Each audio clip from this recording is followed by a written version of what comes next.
إن الحمد لله والصلاة والسلام على رسول الله وعلى آله الهادين وأصحابه المهتدين وعلى علماء أمته أجمعين.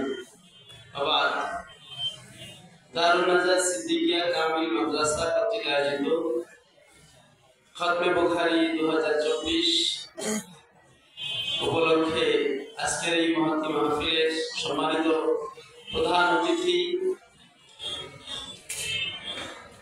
খতমে বুখারী স্মারকের মোড়ক উন্মোচন রয়েছেন ইসলামী আরবি বিশ্ববিদ্যালয়ের মোহতারাম ভাইস চ্যান্সেলর মহোদয়, শেষ সবক প্রদানকারী আমাদের সকলের প্রাণপ্রিয় উস্তাদুল আসাতিজা শাইখুল হাদিস আল্লামা মুফতি কাফিরুদ্দিন সরকার সারিহি হাফিজাহুল্লাহ, মঞ্চে উপস্থিত বাংলাদেশের খ্যাতনামা বিভিন্ন কামিল মাদ্রাসা অন্যান্য মাদ্রাসার অধ্যক্ষ মহোদয়গণ, উলামায়ে কেরাম, মাদ্রাসার গভর্নিং বডির সম্মানিত সদস্যবৃন্দ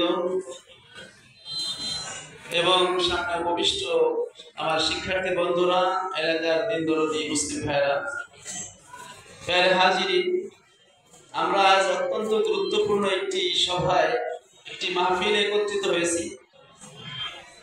সেটি হলো সহিহ বুখারীর খতমের মাহফিল। এটি উলামায়ে কেরামের একটি তাজরিবা যে খতমে বুখারী করার পরে যে দোয়াটি করা হয় সেই দোয়াটি কবুল হয়ে যায়, বলেন সুবহানাল্লাহ। এবং ইমাম কাস্তাল্লানী রাহমাতুল্লাহ আলাইহি ইরশাদুস সারি গ্রন্থের মুকাদ্দমায় এর কয়েকটি ঘটনাও তিনি উল্লেখ করেছেন। কারণ ইমাম বুখারী রাহমাতুল্লাহ আলাইহি এমন ব্যক্তি ছিলেন, তার ওসিলা দিয়ে আল্লাহ তাআলার কাছে বৃষ্টি চাইলে বৃষ্টি নাজিল হতো, বলেন সুবহানাল্লাহ। কারণ তিনি ছিলেন রাসূল পাক সাল্লাল্লাহু আলাইহি ওয়াসাল্লামের সত্যিকারের নায়েব, সত্যিকারের ওয়ারিস। আল উলামা ওয়ারাসাতুল আম্বিয়া, আলেমগণ নবীদের ওয়ারিস। আর নবীগণ তারা কোনো টাকা পয়সার ওয়ারিস বানান না, তারা বানান ইলমের। ইন্নামা ওয়ারাসাতুল ইলমা, তারা ইলমের ওয়ারিস বানান। যারা নবী থেকে সেই ইলমে জাহির ইলমে বাতিন গ্রহণ করেন তারাই হলো সত্যিকারের নবীর ওয়ারিস।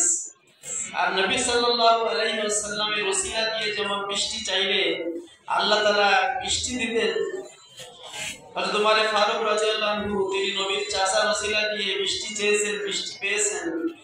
আর ইমাম বুখারী এমন ব্যক্তি ছিল, তার মাজারের কাছে এসে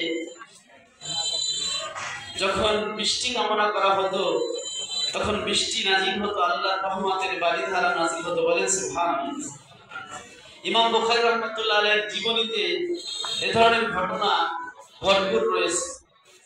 তো সেই ইমাম বুখারী রাহমাতুল্লাহ আলাইহি এই গ্রন্থটি লিখেছেন, আল জামিউল মুসনাদুস সহিহুল মুখতাসার মিন উমুরি রাসূলিল্লাহ সাল্লাল্লাহু আলাইহি ওয়াসাল্লাম ওয়া সুনানি ওয়া আইয়ামিহি, সেই বিখ্যাত সহিহ গ্রন্থ যেটিকে আসাহুল কিতাব বাদা কিতাবিল্লাহ, আল্লাহর কোরআনের পরে সবচেয়ে বেশি শুদ্ধ, অধিক শুদ্ধ কিতাব বলে উলামায়ে কেরাম ঐক্যমত পোষণ করেছেন। সেই কিতাবের শেষ সবক আজকে প্রদান করা হবে। দারুন নাজাতের মুহাদ্দিসিনে কেরাম, আসাতিজায়ে কেরাম অনেক কষ্ট করে জামে বুখারী এবং জামে তিরমিজি দুইটি কিতাব খতম করেছেন। আজকে আমাদের উস্তাদুল আসাতিজা শাইখুল হাদিস আল্লামা কাফিরুদ্দিন সরকার সালেহি হাফিজাহুল্লাহ, তিনি আমাদের শেষ সবক পড়ানোর মাধ্যমে কিতাব দুটো খতম করবেন। বিশেষ দোয়া করবেন এই কবুলের মুহূর্তে। এই দোয়া কবুলের এই মজলিসে আমরা হাজির থাকতে পেরেছি, এজন্য আবারও আল্লাহ তাআলার দরবারে শুকরিয়া আদায় করি, বলেন আলহামদুলিল্লাহ।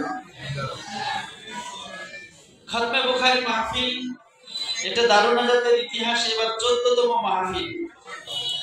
বিশ্ববিদ্যালয়ের সেশন জটের কারণে আমাদের যদিও দারুন নাজাতে 2005 সালে প্রথম খতমে বুখারী হয়েছে, এরপরে 24 সালে 19 বার হওয়া উচিত, কিন্তু আমাদের কামেলের ব্যাচ যে কটা বের হয়েছে সে কটাই খতম হয়েছে।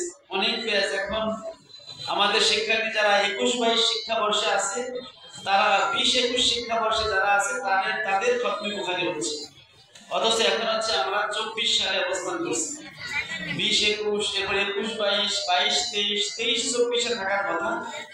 তো যাই হোক, এই 14তম খতমে বুখারীর এই মাহফিল এবার উদযাপিত হতে যাচ্ছে। আমরা এই বরকতময় মাহফিলে আসি। আল্লাহ রাব্বুল আলামিন আমাদের সুযোগ দিয়েছেন থাকার জন্য, এজন্য আবারও প্রাণ খুলে বলি আলহামদুলিল্লাহ। সম্মানিত হাজিরিন, ইমাম বুখারী রাহমাতুল্লাহ আলাইহি তিনি একটি নাম, এমন একজন ইমাম পৃথিবীর সকল মানুষ তার নাম জানে। কি কারণে? কারণ তার সাথে নিসবত হলো রাসূল পাক সাল্লাল্লাহু আলাইহি ওয়াসাল্লামের। যুগে যুগে যাদের নিসবত ছিল আল্লাহর রাসূলের সাথে, রাসূলের মহব্বতের কারণে, রাসূলের সাথে নিসবতের কারণে তারা আল্লাহ তাআলার কাছে প্রিয় পাত্র হয়েছেন। আল্লাহ রাব্বুল আলামিন পরবর্তীদের মাঝে তাদের এই জিকরে জামিলকে রেখে দিয়েছেন। আর যারা রাসূলের মহব্বত যাদের মধ্যে ছিল না, তারা যত বড়ই হোক মানুষ তাদের মনে করে না। আমরা যদি ইমাম বুখারী রাহমাতুল্লাহ আলাইহির জীবনীটা একটু পর্যালোচনা করি, তার কিতাব রচনার ইতিহাস পর্যালোচনা করি, তাহলে দেখব রাসূল পাক সাল্লাল্লাহু আলাইহি ওয়াসাল্লামের সাথে তার মুনাসাবাতগুলো, তার লিঙ্কগুলো কত মজবুত। আজকে একদল আছে রাসূল পাক সাল্লাল্লাহু আলাইহি ওয়াসাল্লামের রওজা জিয়ারতকে তারা বিদআত বলে, হারাম কাজ বলে। অথচ ইমাম বুখারী রাহমাতুল্লাহ আলাইহি তিনি তার তারিখুল কবির কিতাবটি এবং এই জামে সহিহ বুখারীর এই কিতাবটি তিনি রওজা শরীফের পাশে বসে লিখেছেন। বলেন সুবহানাল্লাহ। এক নয়, দুই নয়, দীর্ঘ 5 বছর তিনি রওজা শরীফের পাশে, যেখানে এখন মসজিদুল বুখারী আছে, সেখানে বসে তিনি লিখেছেন। রওজা থেকে তিনি তাওয়াজ্জু নিয়েছেন, ফায়েজ নিয়েছেন। মানুষ ফায়েজ বিশ্বাস করে না, তাওয়াজ্জু বিশ্বাস করে না, তাবাররুক বিল মাকান বিশ্বাস করে না, কিন্তু বুখারী বুখারী করে। অথচ ইমাম বুখারী তিনি মাকানের বরকত বিশ্বাস করতেন। তাবাররুক বিল মাকান, মাকানের বরকত, জায়গার বরকত আছে। শারফুল মাকানে বিল মাকিন, একটা জায়গার বরকত হয় জায়গাওয়ালার কারণে। কাবা ঘরের কারণে মক্কার দাম, রাসূল পাক সাল্লাল্লাহু আলাইহি ওয়াসাল্লামের কারণে মদিনার কারণে মদিনার দাম। ঠিক কিনা বলেন? একে বলে শারফুল মাকানে বিল মাকিন। এমনকি উলামায়ে কেরাম ইজমা করেছেন। আল্লামা আনোয়ার শাহ কাশফী রাহমাতুল্লাহ আলাইহি সহিহ বুখারীর উর্দু ব্যাখ্যা গ্রন্থ আনোয়ারুল বারীর মধ্যে উল্লেখ করেছেন, উলামায়ে কেরাম ইজমা হলো রওজায়ে আতহার, যেখানে রাসূল পাক সাল্লাল্লাহু আলাইহি ওয়াসাল্লাম শায়িত আছেন, ওই রওজা আতহারের মর্যাদা আল্লাহর কাছে খানায়ে কাবা এবং আরশে মুআল্লার চেয়ে দামি। বলেন সুবহানাল্লাহ। এটা কেন? কারণ ওই রওজা আতহারে শুয়ে আছেন সৃষ্টির সেরা সর্বশ্রেষ্ঠ ব্যক্তিত্ব, যিনি হচ্ছেন বাদাস খুদা বুজুর্গ, আল্লাহ তাআলার পরেই যার মর্যাদা, সাইয়্যিদুল কাওনাইন ওয়াস সাকালাইন মুহাম্মদুর রাসূলুল্লাহ সাল্লাল্লাহু আলাইহি ওয়াসাল্লাম। আল্লাহ রাব্বুল আলামিনের সর্বশ্রেষ্ঠ এবং সবচেয়ে প্রিয় সৃষ্টি, তার সাথে যাদের সম্পর্ক থাকবে তারাও আল্লাহ তাআলার কাছে প্রিয় হবে। ইমাম বুখারী রাহমাতুল্লাহ আলাইহি তিনি 194 হিজরিতে জন্মগ্রহণ করলেন বোখারা শহরে, যেটি বর্তমান উজবেকিস্তান। কোন দেশে? উজবেকিস্তানে অবস্থিত। আমাদের অধ্যক্ষ মহোদয় সেই উজবেকিস্তান সফর করে এসেছেন, ইমাম বুখারী রাহমাতুল্লাহর মাজার জিয়ারত করে এসেছেন। বলেন আলহামদুলিল্লাহ। হুজুর সফরনামা লিখতেছেন, অচিরে হয়তো সফরনামা প্রকাশিত হবে। প্যারে হাজরিন, ইমাম বুখারী রাহমাতুল্লাহ আলাইহি জন্মগ্রহণ করলেন। ওনার বাবা ইসমাইল, ইমাম বুখারীর নাম হলো মুহাম্মদ, বাবার নাম হচ্ছে ইসমাইল ইবনে ইব্রাহিম ইবনে মুগীরা ইবনে বারদেসবা। এই ইসমাইল রাহমাতুল্লাহ আলাইহি তিনি একজন মস্ত বড় মুহাদ্দিস ছিলেন। তিনি ইমাম মালিক রাহমাতুল্লাহ আলাইহি, যাকে আলেমুল মদিনা বলা হয়, মদিনার আলেম, ইমাম মালিকের ছাত্র ছিলেন। এবং উনি যখন মারা যান, ইসমাইল ইবনে ইব্রাহিম ইমাম বুখারীর বাবা, ওনার বন্ধু বান্ধব যারা মুহাদ্দিস ছিলেন তাদেরকে বলে গেলেন, তোমরা আমার পরিবারটাকে একটু দেখভাল করো, আমি যে সম্পদ রেখে যাচ্ছি এই সম্পদকে যেন তারা চলতে পারে। উনি যেই মন্তব্যটা করেছিলেন সেই ওসিয়তের সময় উনি বলেছিলেন, মা তারাকতু ফিহি দিরহামা শুবহাতিন, আমার এই সম্পদের মধ্যে একটা দিরহামও সন্দেহের নাই। বলে সুবহানাল্লাহ।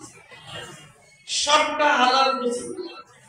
যখন মানুষ হালাল খাবার খায় তখন তার হৃদয়টা খুলে যায়।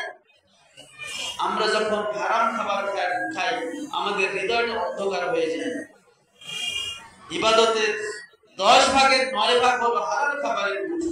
একজন মানুষের যখন খাবার হালাল থাকে না, খাবার হারাম হয়ে যায়, তার দোয়া কবুল হয় না। আজকে রোদের জ্বালায় আমরা টিকতে পারি না, গরমে টিকতে পারি না, আমরা দোয়া করি, দোয়া কবুল হতে চায় না। এর যত কারণ আছে তার মধ্যে একটা বড় কারণ হলো আমাদের রিজিক হালাল না। কিন্তু ইমাম বুখারী কেমন পিতামাতার গর্ভে এসেছিলেন? উনার পিতা ছিলেন মস্ত বড় মুহাদ্দিস এবং উনি ইন্তেকালের আগে বলে গেছেন, আমার সম্পদের মধ্যে হারাম তো দূরের কথা, একটা সন্দেহের পয়সাও নাই। বলেন সুবহানাল্লাহ। যারা সন্দেহ থেকে মুক্ত থাকে তারা হলো তাকওয়ার সর্বোচ্চ স্তরে থাকে। ইমাম নাসিরউদ্দিন বাইজাবি রাহমাতুল্লাহ আলাইহি তিনি তাফসীরে বাইজাবির মধ্যে লিখেছেন, তাকওয়া যেটা হলো একজন মুমিনের সবচেয়ে শ্রেষ্ঠতম গুণ, এই তাকওয়ার তিনটা স্তর আছে। কয়টা স্তর? তিনটা স্তর। একটা হলো আত-তাকওয়া আনিশ শিরক, শিরক থেকে বেঁচে থাকা। একজন মানুষ যখন শিরক থেকে বেঁচে থাকে সে নিজেকে জাহান্নাম থেকে বাঁচায়, এটা হলো তাকওয়ার সবচেয়ে নিম্নতর স্তর। অর্থাৎ একজন ব্যক্তি যখন ঈমান আনে সে তাকওয়ার প্রাথমিক স্তরে অবস্থান করে। দ্বিতীয় হলো আত-তাকওয়া আনিল কাবায়ের, কবিরা গুনাহ থেকে, ওয়ালিসানিস সাগায়ের, সগীরা গুনাহ থেকে বেঁচে থাকা। আর তাকওয়ার সর্বোচ্চ স্তর হচ্ছে আত-তাকওয়া আনিশ শুবহাত, সন্দেহ থেকে বেঁচে থাকা। ইমাম বুখারী রাহমাতুল্লাহ আলাইহি কিতাবুল ঈমানের মধ্যে হাদিসটি এনেছেন, ফামানিত্তাকা শুবহাত ইস্তাবরা লিদীনিহি ওয়া ইরজিহি।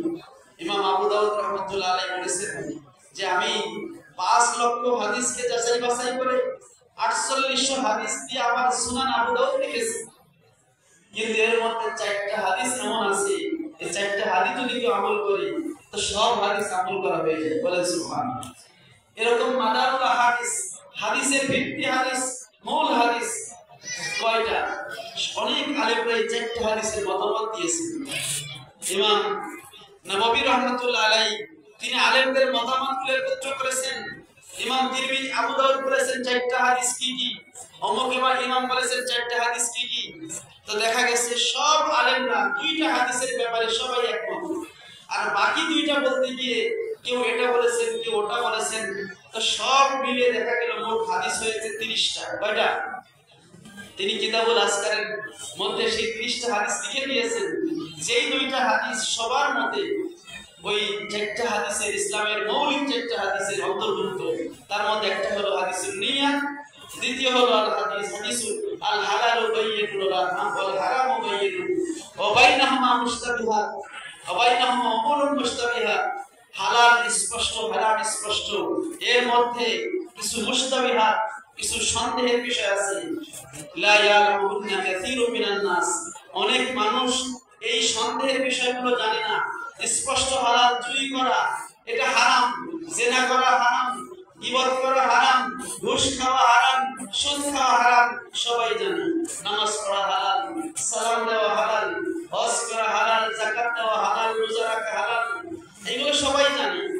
কিন্তু মাঝখানে কিছু বিষয় আছে যেগুলো হালালের মধ্যে যাবে নাকি হারামের মধ্যে যাবে সেটা সবাই জানে না। সেটা জানে কারা? মুস্তাহিদ উলামায়ে কিরাম, গবেষক উলামায়ে কিরাম। আল্লাহ বলেছেন ফাসআলু আহলা যিকরি ইন কুনতুম লা তা'লামুন, তোমরা না জানলে যারা জানে তাদের জিজ্ঞেস করো। এটাই হলো মাযহাবের দলিল। আজকে একদল আছে লা মাযহাবি, মাযহাব মানে না, আছে কিনা? আমরা হিসাব করে দেখেছি যারা আমাদের দেশে মাযহাব মানে না বলে দোয়া তোলে, এদের নিজেদের মধ্যে বর্তমানে 19টা মাযহাব হয়ে গেছে। কয়টা মাযহাব? এরা প্রত্যেক শায়েখের নিজস্ব মাযহাব। এক শায়েখ আর শায়েখকে গালিগালাজ করে, কারণ তাদের কোনো মূলনীতি নাই। কিন্তু আমরা যে মাযহাব পালন করি, হানাফি মাযহাব বলেন, শাফিঈ মাযহাব, মালিকি মাযহাব, হাম্বলি মাযহাব, প্রত্যেক ইমামের মূলনীতি আছে। এই মূলনীতির আলোকে মাযহাবের যেই নীতিমালাগুলো তার আলোকে ইস্তেমবাদ হয়। ফলে ইমাম আবু হানিফা নাই, তার মূলনীতি আছে, কিয়ামত পর্যন্ত এইভাবে চলবে মূলনীতি। ইমাম শাফিঈ নাই, তার মূলনীতি আছে। কিন্তু এই সমস্ত লা মাযহাবীদের কোনো মূলনীতি নাই। যখন যেই হাদিস সামনে পায় ওইটাকে আমল করা শুরু করে, আরেকটার সাথে যে সংঘর্ষ হয়ে গেল সেইটা তারা খেয়াল করে না। একটা আয়াত সামনে পেয়েছে, আমল করা শুরু করলো, আরেকটা সাথে সংঘর্ষ হয়ে যায় সেই খেয়াল রাখে না। প্যারে হাজির, কিন্তু এই যে হাদিসের কথা বললাম, আল হালালু বায়িনুন ওয়াল হারামু বায়িনুন, সেই হাদিসের মধ্যে আছে মানিত্তাকা শুবহাত, যে ব্যক্তি সন্দেহ থেকে বেঁচে থাকে, ইসতাবরাল দীনি ওয়া রিজহি, সে তার সম্মানও বাঁচায়, সে তার দ্বীনও বাঁচায়। ইমাম মুহাম্মদ ইবনে ইসমাইল আল বুখারী রাহিমাহুল্লাহর বাবা ইসমাইল ইবনে ইব্রাহিম ওইরকম একজন মুহাদ্দিস ছিলেন, যিনি তার ইলমে, আমলে, রিজিকে, চাল চলনে সর্বোচ্চ মাকামে ছিলেন। এমন একজন ব্যক্তির সন্তান। ওনার মা কেমন ছিলেন? কারণ বীজ যদি ভালো হয় গাছ ভালো হবে, বীজ ভালো না হলে গাছ ভালো হবে না। আমাদের দেশীয় গাভী আছে না, দুধের গাভী, ওই গাভী থেকে যে বাচ্চাটা হয় তার, সেই গাভীতে কি 20 লিটার দুধ হয় নাকি অস্ট্রেলিয়ান গাভীতে 20 লিটার হয়? কোন গাভীতে হয়? অস্ট্রেলিয়ান, কারণ ওইটার বীজটা ভালো। এখন তো সংকরায়ন হয়েছে, অস্ট্রেলিয়ান গাভীর বীজ এনে আমাদের দেশীয় গাভীর সাথে দিয়ে তারা নতুন নতুন বাচ্চা তৈরি করতেছে এই পশু চিকিৎসা, পশু বিজ্ঞানীরা। মানে বীজ যদি ভালো হয় তার অবশ্যই ফসল ভালো হবে। তো ইমাম বুখারী কেমন ছিলেন এটা বুঝতে গেলে তার বাবা মা কে বোঝা দরকার। ইমাম বুখারী রাহমাতুল্লাহ ছোট বয়সে মুআররিখানে লিখেছেন তিনি দৃষ্টি হারিয়ে ফেললেন, অন্ধ হয়ে গেলেন, মানে তিনি চোখে কিছু দেখছেন না। এখনকার মতো তো আর এভাবে চোখ অপারেশন করার সিস্টেম ছিল না, তাদের ভরসা ছিল আল্লাহ। কে ছিল? আল্লাহ। মুমিন যদি বিপদে পড়ে কর্তব্য হলো আল্লাহর কাছে সাহায্য চাওয়া, এটা হলো একজন ঈমানদারের কর্তব্য। নবীজি বলেছেন হাত্তা শাসাআত আনারিহি ইজান ফাতা, একজন মুমিনের জুতার ফিতা যদি ছিঁড়ে যায় সে চাইবে আল্লাহর কাছে। কার কাছে? আল্লাহর কাছে আগে চাইতে হবে, কোনো মাখলুকের কাছে না। হ্যাঁ, সিস্টেম যেগুলো আপনার ফলো করতে হবে, যেতে হবে, কিন্তু মনে রাখতে হবে মঞ্জুর করার মালিক কে? আল্লাহ। ইমাম বুখারীর আম্মা জান সেই কাজটা করলেন, তিনি আল্লাহ তাআলার কাছে অনেক কান্নাকাটি করলেন ছেলের দৃষ্টি ফেরানোর জন্য, যার দোয়ায় একজন অন্ধ ব্যক্তি দৃষ্টি ফিরে পায়। তাহলে মনে করেন কি সেই মহিলাকে আল্লাহর ওলি ছিলেন না? এটা একটা কারামাত, এটা একটা কারামাত ছিল। উনি দোয়া করছেন যে আল্লাহ আমার ছেলের দৃষ্টি ফিরায় দাও, দৃষ্টি ফিরায় দাও, দোয়া করছেন। দোয়া করতে করতে এক পর্যায়ে তিনি রাত্রিবেলা স্বপ্নে দেখলেন আবুল আম্বিয়া ইব্রাহিম আলাইহিস সালামকে। বলেন সুবহানাল্লাহ। ইব্রাহিম আলাইহিস সালাম বলতেছেন ইমাম বুখারীর আব্বা জানকে, ইয়া হাযিহি ইন্নাল্লাহা কাদ রাদ্দা ইবনিকাল বাসার, যে হে মহিলা, আল্লাহ তাআলা তোমার দৃষ্টি শক্তি ফিরিয়ে দিয়েছেন। বলেন সুবহানাল্লাহ। সকালবেলা দেখা গেল সত্যি ইমাম বুখারী রাহমাতুল্লাহ আলাইহি তিনি দৃষ্টি ফিরে পেয়েছেন এবং তার চোখের পাওয়ার আরো আগের থেকে অনেক বেড়ে গেছে। বলেন সুবহানাল্লাহ। এই যে দৃষ্টিহীন ব্যক্তিকে দৃষ্টি দেওয়া, এটা নবীদের মুজিজা ছিল।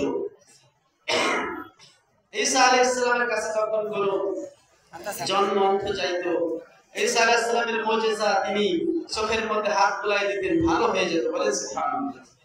যেই জিনিসটা নবীদের মুজিজা হয়, ওইটা যদি কোনো আল্লাহর ওলি থেকে বের হয় সেটা হলো কারামাত। কারামাতুল আউলিয়া হাক্কুন, ওলিদের কারামত সত্য, এটা আহলে সুন্নাত ওয়াল জামাতের আকীদা। কারামত আমাদের বিশ্বাস করতে হবে। প্যারে হাজিরিন, কারামত রাসূল পাক সাল্লাল্লাহু আলাইহি ওয়াসাল্লামের থেকে একটা মুজিজা ছিল, তিনি দৃষ্টি অন্ধ ব্যক্তিকে দৃষ্টি ফিরিয়ে দিলেন। এক অন্ধ ব্যক্তি নবীজির কাছে গেল, গিয়ে বলল, ইয়া রাসূলুল্লাহ, আমি অন্ধ, দেখতে পাই না, আপনি আমার জন্য দোয়া করুন যেন আল্লাহ আমার দৃষ্টি ফিরিয়ে দেয়। হাদিসটি ইমাম তিরমিজি রাহমাতুল্লাহ আলাইহি বর্ণনা করেছেন ওসমান ইবনে হুনাইফ রাদিয়াল্লাহু থেকে। এছাড়া আরো অন্যান্য হাদিসটি রয়েছে। নবীজি বললেন যে হে বেদুইন, হে তুমি যদি অন্ধ ব্যক্তি, তুমি যদি সবর করো, আল্লাহ তোমার দুইটা চোখ নিয়ে গেছে, এরপর তুমি যদি সবর করো, ধৈর্য ধারণ করো, তাহলে এর বিনিময়ে তুমি জান্নাত পাবে। বলেন সুবহানাল্লাহ। আর যদি সবর করতে না চাও তাইলে আমি তোমার জন্য দোয়া করব। লোকটা বলে, ইয়া রাসূলুল্লাহ, আমি চাই দুনিয়ার এই নিয়ামত, সুন্দর দুনিয়াটা দেখতে চাই, আপনি দোয়া করে দিন। তো নবী কি করলেন? নবীজি তার জন্য দোয়া না করে একটা দোয়া শিখাই দিলেন। নবীজি বলেন, তুমি ইতিল মিসিয়া, ওযুখানায় যাও, ওযুখানায় গিয়ে 2 রাকাত নামাজ পড়ো, তারপরে আমার ওসিলা দিয়ে দোয়া করো, বলেন।